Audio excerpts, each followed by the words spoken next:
It's strange how a single morning can carry the weight of your entire life. I woke up on the day of my wedding with sunlight cutting through the blinds of my childhood bedroom, painting golden stripes across the carpet that had been there since high school. My mom had insisted I sleep at her house the night before. "It's tradition," she said, smiling the way only mothers do when they think they're shepherding you into something monumental. I didn't argue. I was too excited, too nervous, too restless. My best man, Tyler, had crashed on the couch downstairs. He was already up, sipping coffee and scrolling through his phone when I stumbled into the kitchen. "Big day, man," he grinned, raising the mug like a toast. Big day. That phrase bounced around my skull all morning. Big day for me. Big day for Emma. Big day for our families who had been waiting for this union for months. Emma and I had met in college, junior year at Ohio State, when she spilled her latte all over my notebook in the campus library. I remember looking up and seeing this girl with auburn hair and apologetic green eyes that somehow made me forget every note I had just lost to the stain. We started dating, then living together, and by the time we graduated, everyone around us already assumed marriage was a matter of when, not if. Now the when had finally arrived. The morning was full of tradition. My dad adjusted my tie while muttering, "Don't faint up there. You look pale as a ghost already." My mom kissed my cheek so hard I had to wipe off her lipstick. My little niece ran through the living room in her flower girl dress, leaving behind a trail of petals she had stolen from the basket. Everything felt cinematic, like the montage in a romantic comedy right before the happy ending. Except this wasn't the ending. It was the start. At least, that's what I thought. The church was packed by noon. Rows of people dressed in suits and pastel dresses filled the pews. The air buzzed with that mix of perfume, hairspray, and anticipation that only weddings have. My heart was hammering in my chest as I stood at the altar with Tyler. I kept checking my watch, though she wasn't late. I just couldn't keep still. And then the music swelled. Emma appeared at the end of the aisle, arm linked with her father's. She looked radiant. Everyone says that about brides, but she truly did. Her white dress flowing like a cloud, her hair pinned with small white flowers. For a second, everything else fell away. She was all I saw, all I wanted. The woman I had built dreams around, the woman I thought I would grow old with. I didn't know that as she walked toward me, clutching her bouquet, she was holding a secret that would shatter everything. The ceremony began, the pastor's words floating like background noise as I tried to steady my breathing. I caught Emma's eyes a few times, and though she smiled, there was a flicker of something, nervousness, guilt, fear. I dismissed it as wedding day jitters. Who wouldn't feel that way in front of 100 people? But then came the moment we exchanged vows. Emma's voice trembled slightly as she spoke hers, words about forever, about loyalty, about family. I brushed away her tears with my thumb, thinking they were tears of joy. If only I had known. We exchanged rings, and the pastor was just about to pronounce us husband and wife when I noticed movement near the back of the church. A man in a dark suit stood up. He wasn't part of my family, not part of Emma's either. I recognized him vaguely. I had seen him once at Emma's workplace when I'd gone to pick her up. He worked in the same office. His name was Adam, I think. He was pale, shaking almost, and in his hand he held an envelope. "Wait," he said, his voice cutting through the sacred silence. "You need to know before you do this." The entire congregation turned.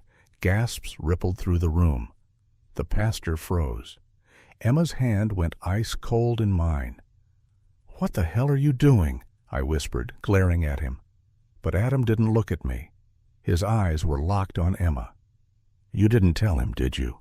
he said, his voice cracking. "You didn't tell him that the baby isn't his." The words detonated like a bomb. For a moment, I didn't even process it. The syllables floated in the air, refusing to make sense. Baby? Not mine. My chest felt like it caved in, a vacuum sucking all the air from my lungs. I turned to Emma, searching her face for denial, for anger, for anything that would make this insanity go away. But her silence was louder than his words. Her lips parted, trembling, but no sound came out.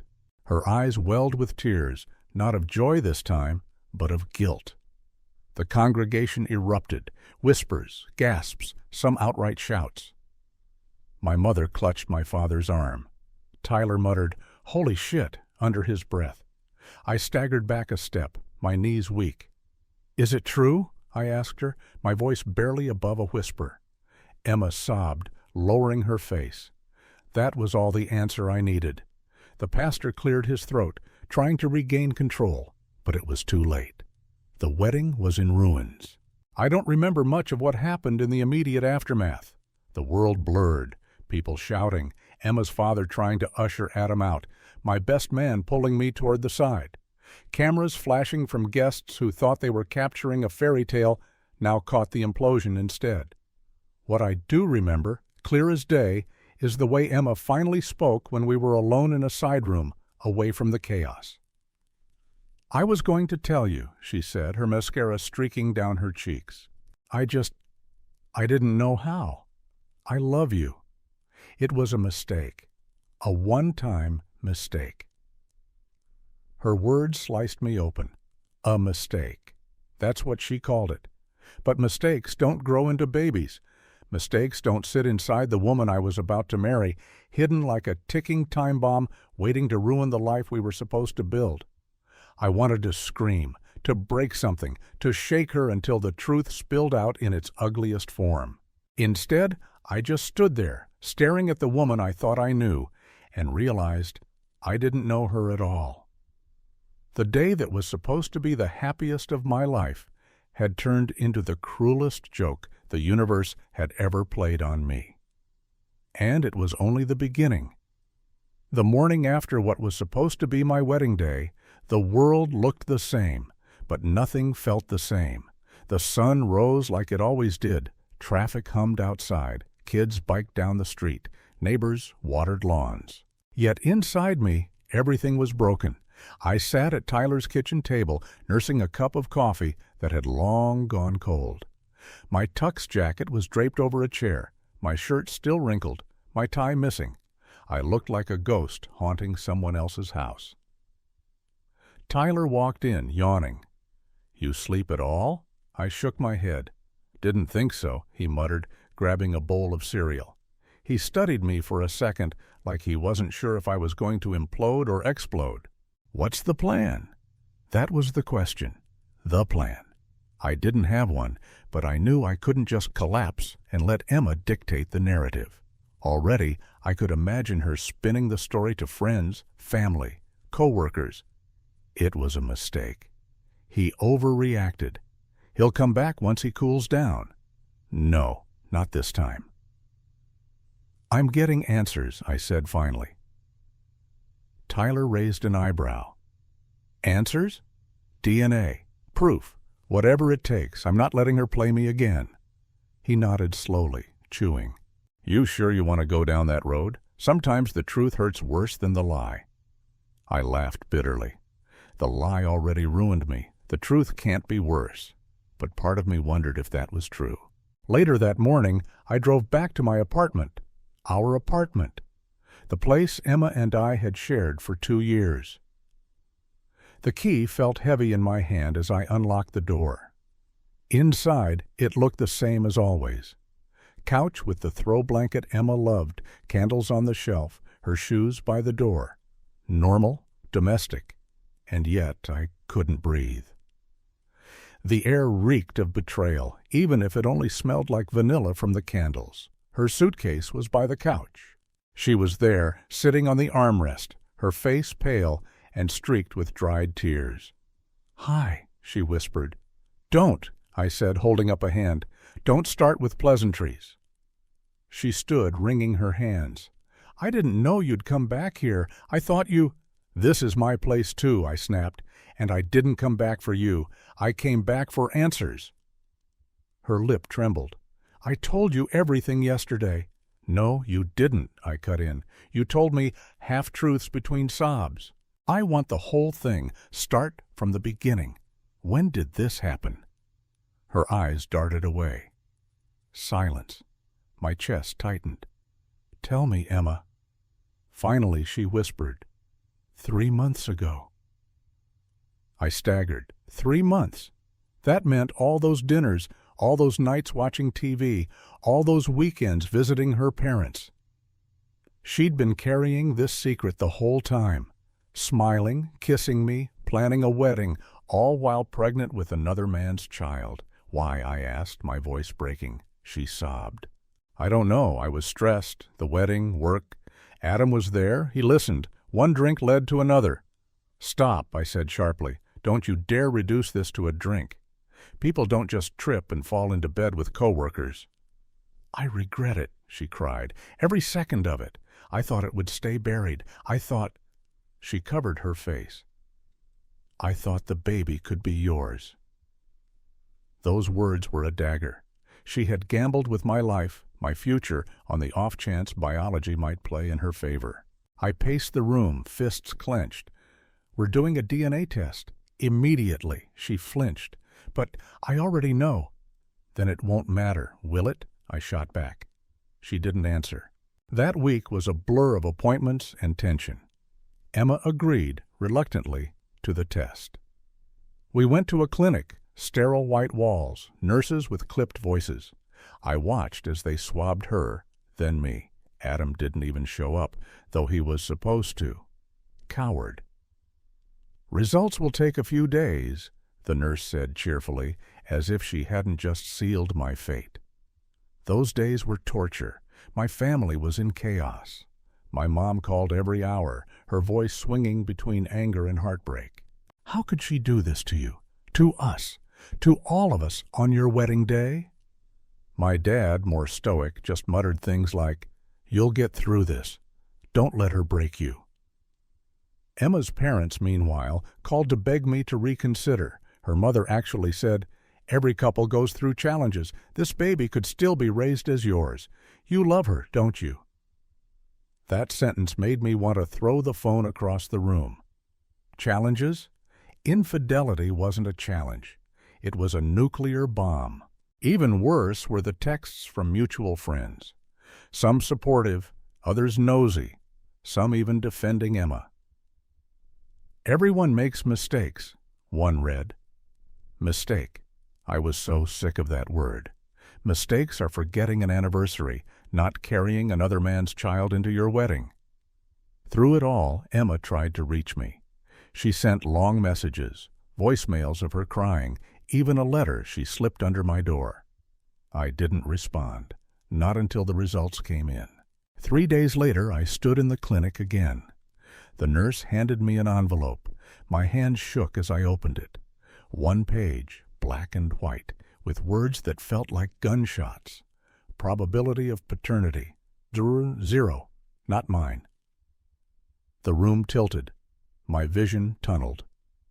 Even though I had known, deep down, this was confirmation carved in stone. The child Emma carried belonged to Adam. Emma reached for me, tears spilling. "Please, we can still—" "No," I said, my voice hoarse. "We can't still anything. It's over." She crumpled, sobbing, but I didn't stay. I walked out, clutching the paper like a death certificate for my future. Outside, Tyler waited in his car. One look at my face, and he knew. "Not yours?" I shook my head. He sighed, starting the engine. "Then it's time, man. Time to figure out who you are without her." I stared out the window, the city blurring past. My illusions were shattered, my life derailed. But deep inside, under the grief, a fire was starting to burn. Because betrayal like this doesn't just end with heartbreak. Sometimes it ends with revenge. That night, after the DNA results, I didn't go home. Home wasn't a place anymore. Home had been a dream, and dreams don't survive betrayal. I ended up at a cheap motel just outside town, the kind with buzzing neon signs and paper-thin walls. The bed creaked every time I breathed. The TV only played static on half the channels, but it didn't matter. At least it was mine, my space, away from her. I stared at the ceiling until sunrise, thinking about everything I'd lost in a matter of days. A wife, a family I thought we'd build, a future I thought was carved in stone, all gone. Torn away not by death, not by accident, but by choice. Her choice. And the worst part? The world kept spinning like nothing had happened. The calls didn't stop. Emma's number lit up my phone until I blocked it. Then she used her work phone, then her mom's, then friends. Each voicemail was the same, crying, begging, promising she'd make it right. But there's no fixing something that's already dead. One afternoon, Tyler showed up at the motel with takeout. He set the bag on the table and said, "You look like hell." "Thanks," I muttered. "I mean it," he said, sitting across from me. "You're wasting away in here. You gotta do something besides sit and stare at the walls." I pushed the fries around in the bag. "Do what? My life's over." "No," he said firmly. "Your marriage is over. Your life isn't. There's a difference." I wanted to argue, but I couldn't. He was right.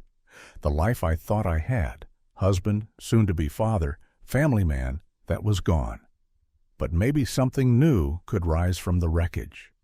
Still, that wreckage was heavy, and I couldn't just walk away from it without making damn sure Emma carried the weight of what she'd done. A week later, I finally agreed to meet her. Not because I wanted reconciliation, God, no, but because I needed closure. We met at a park, neutral ground. Families picnicked around us, kids screamed with joy, the smell of barbecue hung in the air. It was almost cruel watching happy families while mine had been obliterated before it even began. Emma looked tired, eyes swollen from crying, hair unkempt. She wasn't the radiant bride I remembered walking down the aisle. She looked like guilt personified. "Thank you for coming," she whispered.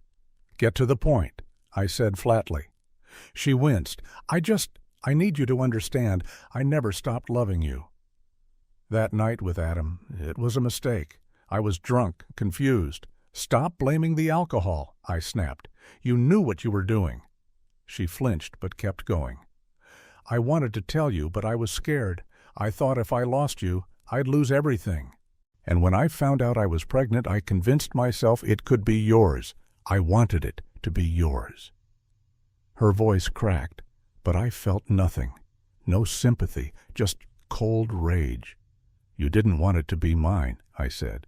"You wanted a safety net. You gambled with my life, my future, and you lost." Tears spilled down her cheeks. "Can't you at least try to forgive me? We could raise the baby together. We could—" I laughed bitterly. "Raise Adam's child? Are you insane?" The words stung her, but I didn't care. She deserved worse. "This marriage is dead," I said firmly. "There's no saving it. And when people ask why, I'm going to tell them the truth. Every dirty detail. You humiliated me in front of everyone on our wedding day. You don't get to hide behind excuses now." Her face hardened, anger flashing through the tears. "If you do that, you'll ruin me." "Good," I said, standing. "Now you know how it feels." The weeks that followed were a blur of lawyers, paperwork, and whispered gossip. The wedding had been the scandal of the year in our town. Everyone had an opinion. Some pitied me. Some called me brave for walking away. Some idiots even called me cruel for not working it out.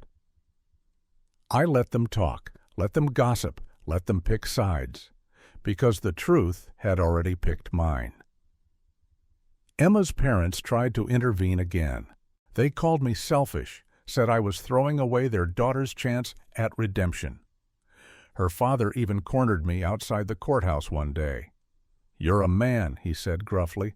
"Act like one. A real man forgives. He provides, even for mistakes." I looked him dead in the eye. A real man doesn't raise another man's child while his wife lies to his face. I'm not your definition of a man. I'm mine. He didn't like that answer, but I didn't care. One night, I sat alone in my motel room, scrolling through old photos.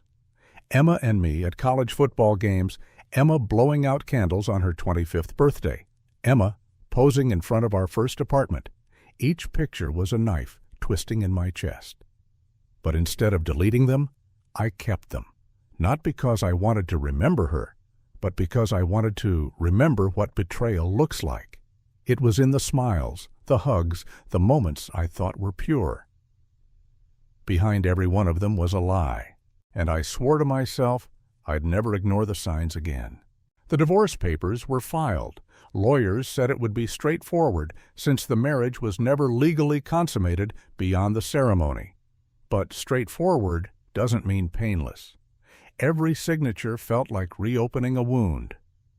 Emma didn't fight it in the end. Maybe she knew she had no leg to stand on. Or maybe Adam was in the background, promising to take care of her. Either way, she signed. When it was final, I sat in the courthouse parking lot, staring at the papers, divorced. A word I never thought would apply to me, especially not at 28. Especially not after a wedding that hadn't even made it past the vows. But it was done. And as I drove away, I realized something. Emma had shattered me. She had taken everything I believed in, love, loyalty, family, and ground it into dust. But from that dust, something new was forming, something harder, stronger. I wasn't just a man who had been betrayed. I was a man who would never be fooled again. And maybe, just maybe, I was a man ready to make sure betrayal didn't go unpunished. Betrayal doesn't just end when the papers are signed. If anything, that's when it truly begins to fester. After the divorce, everyone around me assumed I'd move on. My mom told me, "You're young, honey. You'll find someone better." My dad said, "Best to put this behind you." Even Tyler, who'd been my rock through it all, started dropping hints that I should get back out there, maybe try dating apps. But I couldn't, not yet, because something kept gnawing at me, the unanswered questions. How long had Emma been lying? Was Adam the only one? Did anyone else know? Had my friends suspected and just stayed quiet to avoid hurting me?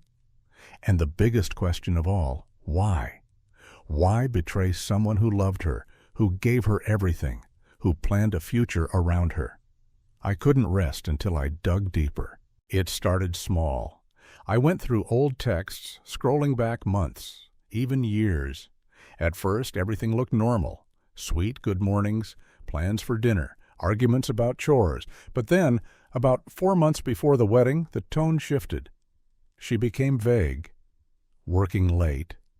Out with coworkers. Don't wait up.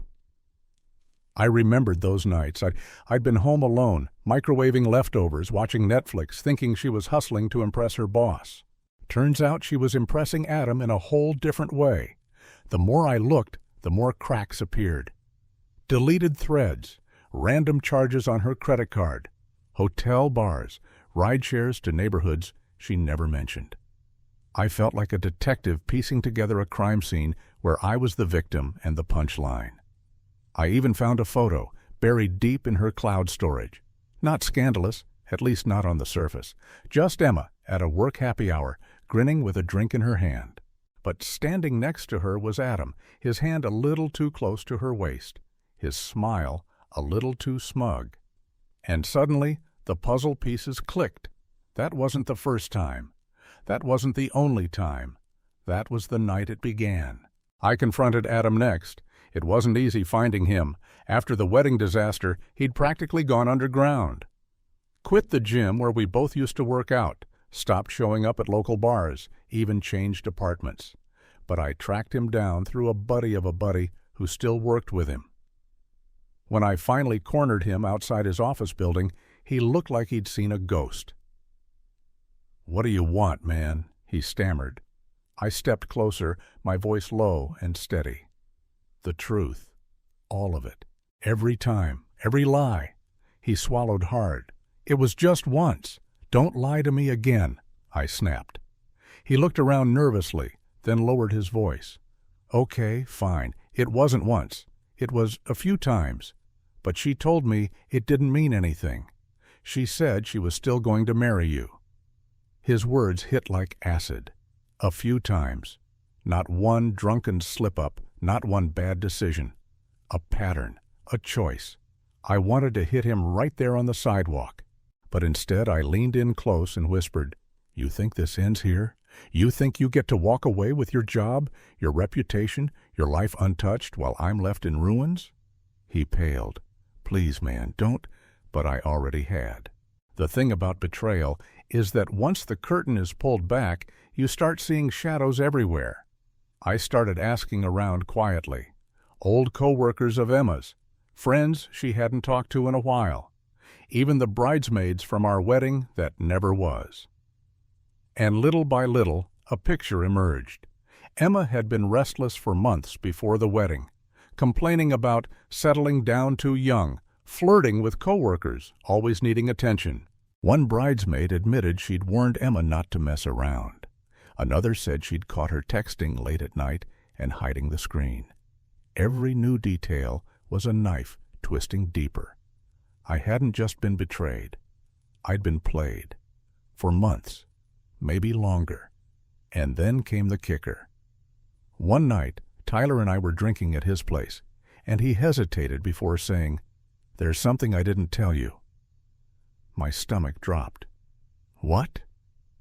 He sighed. A month before the wedding, I saw Emma with Adam. At a diner, late. It looked off. I didn't say anything because I didn't want to ruin things if it was innocent.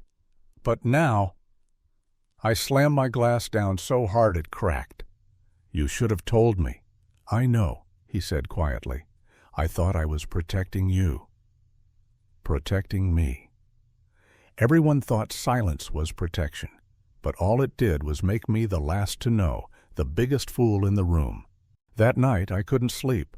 I lay in bed staring at the ceiling, my mind racing with fragments of betrayal. Emma's laugh, Adam's smirk, the whispers from friends, the way my mother had cried when the truth came out. And something shifted in me. Up until then, I'd been surviving. Barely. Drowning in grief, anger, humiliation. But now I felt clarity. I wasn't going to just sit here and lick my wounds while they carried on like nothing happened. Emma and Adam thought they could humiliate me, leave me shattered, and move on. No, I was going to dig until I unearthed every dirty secret, every lie, every skeleton they'd tried to bury. And then, when the time was right, I'd bring it all into the light. Betrayal had made me a victim, but revenge could make me something else. Once I decided I wasn't done, that I wouldn't just roll over and accept the betrayal, the world looked different. Every place Emma and I had shared, every memory, every person connected to her, they all became evidence. Pieces in a larger puzzle I was determined to solve. I started keeping a notebook. Tyler laughed at first, said I looked like one of those guys on conspiracy forums with red string on the wall. But I didn't care. Each page filled with names, dates, receipts, screenshots. The more I wrote, the clearer the picture became. Emma hadn't just slipped. She hadn't just made a mistake. She'd been living a double life. I tracked down a bartender who worked at a hotel bar downtown, slipped him some cash, asked if he remembered seeing Emma. He did. Not once, not twice, several times, always with the same man, Adam. "She wore a ring once," he said casually, polishing a glass. "Told me she was engaged. I thought it was weird, being out with another guy so late." Weird. That word rattled around in my skull. Weird that no one had said anything. Weird that I'd been the only one blind to the truth. A week later, I dug through Emma's social media. She'd locked me out after the wedding, but friends still showed me screenshots. Smiling brunch photos, work parties, captions about girl time that I now knew were lies. In one picture, I noticed something subtle. 2 wine glasses on the table, but only one friend tagged. Adam. always just out of frame, always lurking. I printed the photos, taped them into my notebook, drew arrows. Dates matched with credit card receipts, with her late-night excuses. It wasn't a single betrayal. It was a timeline of deception. One evening, Tyler came by to check on me. He saw the notebook sprawled across the table, pages covered in scribbles. "Jesus," he muttered, "you're really going full detective." I looked up at him, eyes burning. She lied to me for months. Everybody thinks I'm just some sad ex. But when I'm done, no one's going to call it a mistake. They'll call it what it is: betrayal. Tyler hesitated. And what happens then? I closed the notebook. Then I'd decide what to do with it. Digging deeper meant risking uncomfortable truths. Part of me feared I'd discover Emma hadn't just cheated with Adam, that maybe there were others. That fear came true sooner than I expected. A mutual friend, Kara, one of her bridesmaids, finally confessed after a couple drinks. Look, I didn't want to get involved, but Emma always flirted, even before Adam. There was that conference in Chicago last year. My stomach turned. What about it? Kara winced. She disappeared one night. Didn't come back to the hotel until morning, said she'd been with coworkers, but she looked guilty. We didn't press her. Another crack in the facade. Another secret I'd never know the full truth about. It was like drowning in betrayal all over again. Every new detail made me realize how little I'd actually known the woman I almost married. Still, the more I uncovered, the more focused I became. It wasn't about Emma anymore, not just. It was about Adam too, the man who'd walked into my wedding, destroyed my future, and thought he could just disappear. I started following him, not in a Hollywood stalker way, but enough to know his patterns, where he worked, where he drank, the routes he drove. He had a girlfriend now, at least a woman who showed up at his apartment often. Did she know? Did she realize she was dating a man who'd blown up someone else's marriage? I considered telling her. Not yet. But the idea simmered, because Adam didn't deserve a fresh start while I was left sifting through ashes. One night, I dreamed I was back at the church. The pastor was about to pronounce us husband and wife when Adam stood up again. Only this time, instead of an envelope, he held the baby. Emma sat in the pews, smiling like nothing was wrong. Everyone clapped while Adam rocked the child. I woke up in a cold sweat, fists clenched. That dream told me what I already knew. I wouldn't find peace until I exposed them both. The turning point came when I found an email. Buried in an old account Emma must have forgotten to log out of on my laptop. It was from Adam. Sent weeks before the wedding. "We need to talk. I can't keep doing this if you're going to marry him. The baby changes everything. He deserves to know." I sat frozen, rereading it a dozen times. Adam had known. Emma had known. They'd both considered telling me, and then they'd decided to keep me in the dark anyway. They were going to let me marry her, raise his child, live a lie. My blood boiled. That email was the final puzzle piece. Proof they had conspired together to deceive me. Proof this wasn't an accident. It was deliberate. I printed it, slid it into my notebook. The book wasn't just evidence anymore. It was a weapon. Tyler noticed the change in me. "You've got that look, man, the look of someone planning something." I didn't deny it. "I've been humiliated enough. It's time they feel what I felt." He frowned. "Revenge won't fix you." "Maybe not," I said, closing the notebook. "But it'll make us even." That night I stood on the balcony of my motel, staring at the city lights. Somewhere out there, Emma and Adam thought they'd moved on. But they hadn't escaped. I wasn't done digging. And soon I'd make sure the whole world saw what I'd unearthed. Revenge doesn't come in a single moment. It builds, slowly, deliberately, until the weight of it crushes the people who thought they had gotten away. For weeks I carried the notebook everywhere. To Tyler's, to work, even to the diner where I nursed coffee late at night. It wasn't just a collection of evidence anymore. It was a manifesto, a reminder that I wasn't crazy, that what Emma and Adam did wasn't a mistake. It was betrayal, calculated and sustained. But what was I going to do with it? That was the question that haunted me every night. Tyler kept warning me. You're walking a fine line, man. You expose them. Sure, you humiliate them. But then what? You think you'll suddenly feel better? I'd stare at the pages, receipts, texts, the email that damned them both, and say, I'll feel better when they feel worse. The first step was small. A ripple. I created an anonymous email account.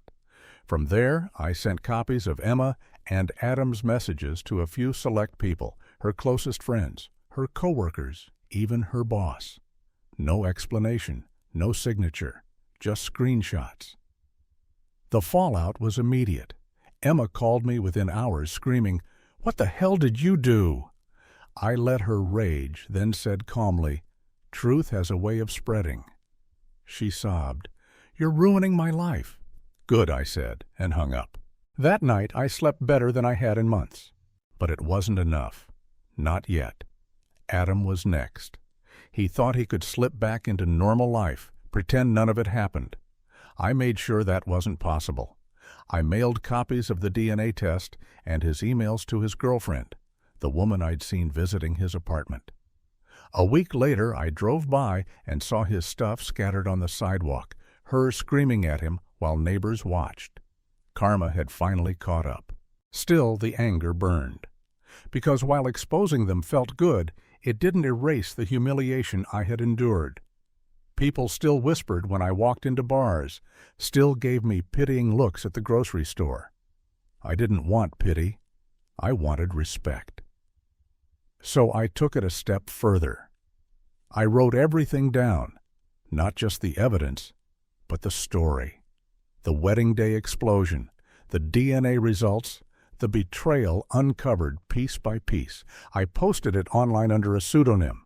Not on some obscure forum, but on platforms where stories go viral, Reddit, Medium, even local Facebook groups.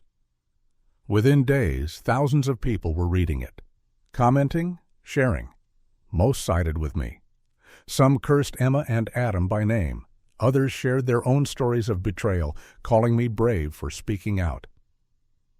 For the first time since that awful day in the church, I didn't feel like the fool. I felt like the survivor. Emma, on the other hand, felt the fire. She texted me again.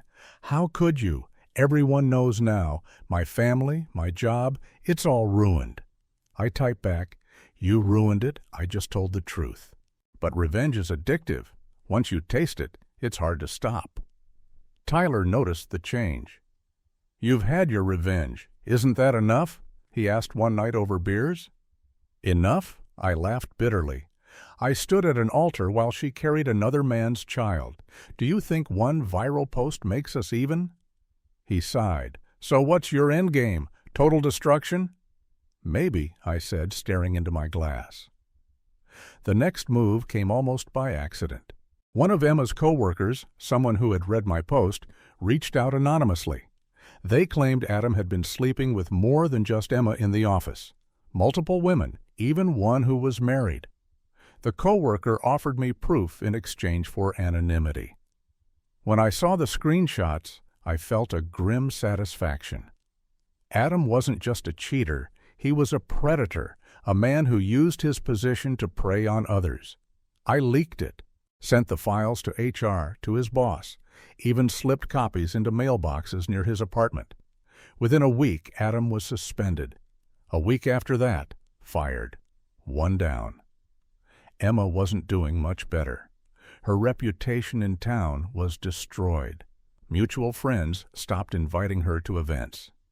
Even her own bridesmaids distanced themselves, embarrassed to be associated with her. She called me one last time. Her voice was broken, defeated.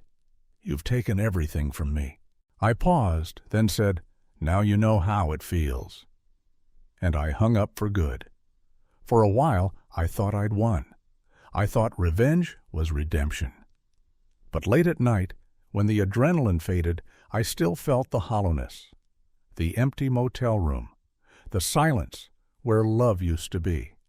I'd destroyed them, yes, but I hadn't rebuilt myself. Not yet. And that's when the hardest question of all hit me. Do I keep burning, or do I finally start healing? The problem with revenge is that it doesn't end where you think it will. You picture this finish line, expose them, ruin them, watch them fall. But when you finally get there, you realize the line keeps moving. At first, I thought ruining Emma and Adam's reputations would bring me peace. For a moment it did. Watching Adam pack his belongings from his office after HR escorted him out, it felt like justice. Reading posts from people who used to defend Emma but now called her selfish, reckless, it felt like vindication. But late at night, alone in that motel, peace never came. Because revenge is external. The fire burns them, yes, but it still burns you too. I didn't notice how deep I was sinking until my mom showed up one Sunday morning. She'd driven 2 hours from her house without telling me, knocked on the door until I opened it. The look on her face broke me. "Sweetheart, you look half dead." "I'm fine," I muttered, though I wasn't. She stepped inside, looked at the notebook on the table, pages scattered with evidence, names, arrows. "Is this what you've been doing, living in this obsession?" "It's not obsession," I snapped. "It's justice." She touched my arm gently. Justice doesn't leave you hollow. Justice doesn't eat your soul. I wanted to argue, but I couldn't, because deep down I knew she was right. That night I stared at the notebook for hours. I flipped through the pages, receipts, screenshots, emails, proof of betrayal, proof of lies. My weapon? My shield. But it wasn't healing me. It was chaining me. So I made a choice. I closed it, locked it in a drawer. And for the first time since the wedding that wasn't, I sat outside without plotting someone's downfall. I just listened to the cars passing, the crickets chirping, the hum of the city. It didn't fix everything, but it felt like breathing again. Of course, walking away from revenge didn't mean Emma and Adam suddenly disappeared. Small towns don't forget scandals. I still saw them occasionally. Emma at the grocery store, Adam at the gas station. The looks on their faces told me they knew I'd beaten them. But I didn't gloat anymore. One evening I ran into Emma at the pharmacy. She looked tired, older somehow, her belly round with the pregnancy that had destroyed everything. For a moment our eyes met. She whispered, "I'm sorry." I nodded once, but said nothing. What was there left to say? Sorry wouldn't rebuild what she'd burned. I walked away, and for the first time, I didn't feel rage. I just felt nothing. And maybe that was the real victory. Tyler noticed the change. "You're calmer," he said one night as we sat on his porch drinking beer. "I'm done," I told him. "Done?" "Done digging, done plotting. They've got their punishment. I've got my freedom. That's enough." He raised his bottle in a toast. "To freedom, then." We clinked bottles, and for the first time in months, I laughed. The final act of revenge, or maybe redemption, came quietly. I took the notebook, the one I'd poured my pain into, and drove to the lake where Emma and I used to picnic. I stood at the water's edge, the wind cold on my face, the moon reflecting on the surface. I opened the notebook one last time, flipping through the pages. Each one carried a memory, a scar. Then I tore them out, one by one, and fed them to the fire pit nearby. The paper curled, blackened, turned to ash. When the last page burned, I felt lighter, not healed, not whole, but lighter. The past was gone. The future, unwritten. I realized something then. Revenge had given me closure, but redemption came from letting go. Emma and Adam would carry their shame forever. I didn't need to carry mine, and maybe, someday, I'd find love again. Someone who wouldn't lie, wouldn't betray, wouldn't gamble with my future. But for now, it was enough to know that I had survived. That the man who walked out of that church broken was not the same man standing here now. And maybe survival, cold, hard, imperfect survival, was the truest revenge of all. The end of revenge doesn't feel like fireworks. It feels like silence. After burning the notebook, I expected some dramatic release, like my chest would open and all the pain would pour out. But instead, it was quieter than that. Just me, the lake, the sound of the fire crackling until it died. When the last ember flickered out, all I felt was tired. But tired was good. Tired meant I could finally rest. In the weeks that followed, I started piecing together a life again. Not the one I had planned with Emma, not the one that had been stolen from me. A new one, built from the scraps she couldn't touch. I moved out of the motel and into a small apartment on the other side of town. Nothing fancy. One bedroom, a view of the alley, squeaky floors. But it was mine. Mine alone. No hidden lies in the closets. No scent of betrayal clinging to the sheets. The first night I slept there, I left the window open. The city hummed outside. For the first time in months, I didn't dream about the church or the baby or Adam's smug face. I dreamed about nothing at all. Rebuilding wasn't easy. Every corner of town still carried echoes. The diner where Emma and I used to eat pancakes after long nights. The park where we'd talked about baby names back when I thought the child was mine. The jewelry store where I bought the ring that now sat in a drawer at my parents' house. Each place was a scar, but I forced myself to walk past them, to strip them of their power. One Saturday, I even walked into the church again. Not for a wedding, but just to sit in the back pew. The place was empty, sunlight slanting through stained glass, dust motes dancing in the air. It didn't feel like the scene of my humiliation anymore. It just felt like a building. And that was progress. Emma still tried to reach me sometimes. Letters mostly. Handwritten, full of apologies and promises that she was getting therapy, trying to be better, wanting me to know she never stopped loving me.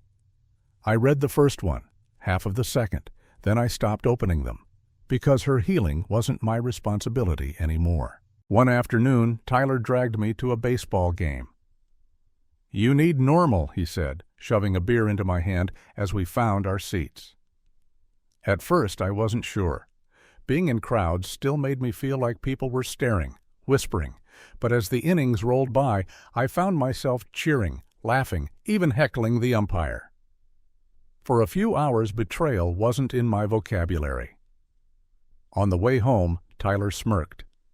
"See? You're still in there somewhere." "Maybe," I said. "Feels strange, though, like I'm learning how to be human again." "That's the point," he said. Slowly, the whisper around town faded. People moved on to new gossip, new scandals. Emma became just another story people told over drinks. Remember that wedding where the baby wasn't his? The sting dulled with time. I started focusing on work again. My boss, who had been patient through my breakdown, welcomed me back with open arms. I threw myself into projects, late nights at the office, not to avoid pain this time, but to build something that was mine. And with each passing week, I felt less like a victim and more like a survivor. Then, one night, something unexpected happened. I was at a coffee shop reading when a woman at the next table asked if she could borrow my pen. She had dark curly hair, sharp eyes, and a laugh that filled the space. We ended up talking about books, about music, about how the coffee shop always played the same playlist on loop. Her name was Rachel. It wasn't love at first sight. It wasn't some movie moment where the world stopped. But it was easy, comfortable. And for the first time since Emma, I thought maybe, just maybe, I could open the door to something new. I didn't rush it. I told Rachel up front I'd been through hell. She didn't flinch. She just nodded and said, "Then let's take things slow." We did. Coffee turned into dinners. Dinners turned into walks. Walks turned into laughter in my tiny apartment, her feet curled under her on my couch. And little by little, the past loosened its grip. But here's the truth. Betrayal never disappears completely. It lingers, a scar beneath the skin. There were nights when Rachel's phone buzzed and I felt a spike of paranoia. Times when she said she had to work late, and I felt my chest tighten. I told her that. I told her about the church, the baby, the notebook. And she didn't run. She just held my hand and said, "Then we'll build trust, one day at a time." It wasn't redemption, it wasn't perfection, but it was a start. Looking back now, I see two choices that shaped everything. One was on my wedding day, when I walked out of that church instead of pretending nothing had happened. The other was months later, when I burned the notebook instead of letting revenge eat me alive. Both times, I chose survival, and maybe that's the real lesson. Betrayal doesn't end you unless you let it. Revenge doesn't save you unless you outgrow it. The future isn't what I planned, but it's mine. And that's enough. Rachel wasn't Emma, and that was the point. She didn't come with grand promises or declarations of forever. She came with small things, remembering how I liked my coffee, sending me songs she thought I'd like, asking how my day really was instead of just nodding. It felt fragile at first, like if I leaned too hard it might break. But slowly I realized it wasn't fragile. It was steady, and steady was exactly what I needed. One night, as we walked by the river, Rachel asked, "Do you ever think about her?" I hesitated. Lying would have been easier, but lies were what got me here in the first place. "Yeah," I admitted, not because I miss her, more because she's part of the story that made me who I am now. Sometimes I hate that. Sometimes I'm almost grateful, because without that mess, I wouldn't be here with you. Rachel squeezed my hand. Then maybe it wasn't just betrayal. Maybe it was redirection. And her words stuck with me. Redirection, not an ending, but a turning point. Meanwhile, Emma's shadow still lingered in town. Word spread that she'd had the baby, a boy. I saw her once outside the pediatrician's office, carrying the child. She didn't notice me, but I noticed her. She looked older, worn down. The glow I'd once adored dimmed. Adam wasn't with her. Maybe he'd bailed. Maybe karma had stripped them both down to nothing.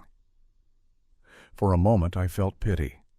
Then I remembered the church, the gasps, the humiliation carved into my bones, and the pity dissolved. Her story wasn't mine anymore. Months turned into a year. The whispers around town faded. People stopped looking at me as the guy whose wedding exploded. I was just me again. I poured myself into work, into Rachel, into weekends with Tyler and his kids. Life wasn't perfect, but it was real. And slowly, I started to believe in the future again. The real test came one night when Rachel said, "I love you." The words froze me. Last time I'd heard them, they'd come from lips that lied, from vows that shattered. Rachel saw the hesitation in my eyes and smiled softly. "You don't have to say it back yet. Just know that when you're ready, I'll believe you." And for the first time in years, I realized I wanted to believe in love again. Sometime later, I visited the lake again, the place where I'd burned the notebook. Only this time, I wasn't carrying ashes.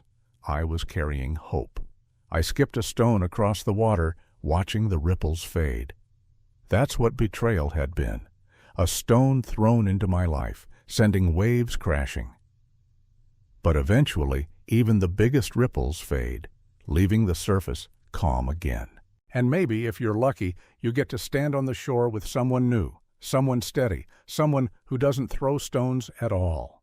If you ask me now what I learned, I'd say this. Betrayal isn't the end. It's a mirror. It shows you who someone really is, and who you can become once you stop letting them define you. Revenge feels good for a while, but it burns out. Redemption comes when you choose yourself. And the future? The future is built not on the ruins of what you lost, but on the strength you gain from surviving it. So here's my choice, my future. I choose to stop carrying her lies. I choose to stop letting his betrayal haunt me. I choose Rachel. I choose laughter. I choose Sunday mornings that smell like coffee instead of regret. I choose myself. And that's the ending of this story. Not the wedding that wasn't, not the baby that wasn't mine, but the life I built after betrayal. A life that finally belongs to me.